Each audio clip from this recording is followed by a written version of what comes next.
This segment brought to you by Kansas Farm Bureau, the voice of agriculture. To join today or for more information, go to kfb.org or find us on Facebook and Twitter. Welcome to Farm Factor. Kyle Bauer is with Rex Friesen with Southern Kansas Cotton Growers. A lot of people don't think about Kansas as being a cotton state, but certainly over the last couple decades, it's become a cotton state. Rex, tell me about the company that you work with. I work with Southern Kansas Cotton Growers. We're a cotton cooperative that runs two gins, one at Anthony and one at Winfield. The gin at Winfield is the oldest operating gin in Kansas right now. In 1996 it was built. And then the Anthony gin was a few years later, and I can't remember exactly when. And then we also have two other gins in Kansas also out at Cullison, the next generation. And then Northwest Cotton Growers out at Moscow, Kansas. I guess we'll just start through this on the growing cycle of cotton. When do you plant it? When do you harvest it? We try to plant it as soon as weather lets us, and that's usually starting about Mother's Day. We start watching the weather and the forecast, and we plant through the first week of June and maybe a little bit later, depending on the weather. Cotton doesn't like to be cold, so that the roller coaster we have in May is often dictates when we start. Well, cotton is relatively new to Kansas.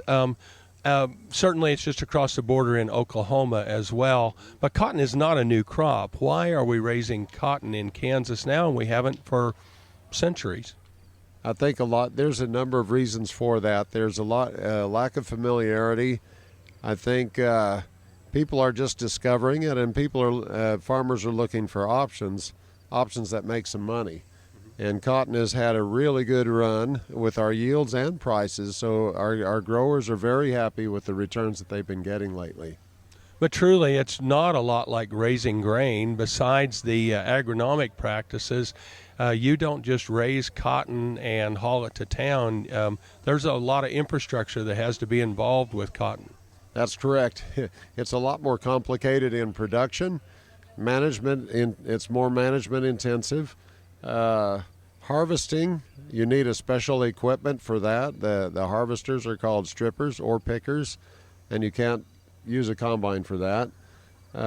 You need it to be harvested, you need it to be ginned before it's worth really much anything. So let's talk about the ginning process. That's who you work for. So after the farmer harvests it, what happens at the gin? Well, as the cotton is harvested in the field, the harvesters call in when fields are done and report how many bales or round bales they might have, modules or round bales. And then following that, we put them on the list of when we gin them and when it's trucked and ginned. So we have it in an orderly fashion. We do our best to gin it in the order that it's called in. And when it's their turn, we have it at the gin, and we run it through the gin and gin it. But what happens in the ginning process that makes the cotton marketable? Well, we have to clean it. For one, there's often a lot of plant material in it. And the most important thing is we got to take the seeds out.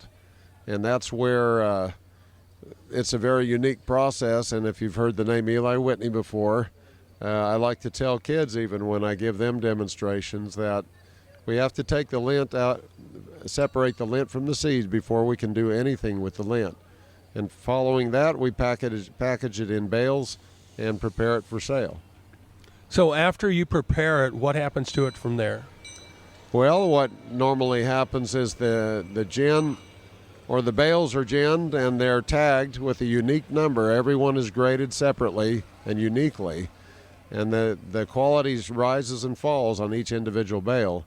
But those bales, they're sent to a warehouse facility in Liberal, and while the quality grades are determined, they're waiting there for that to be done. Once it's determined, then those grades are put in the computer, and every one of those bales then is ready for a sale to a textile mill wherever it may go.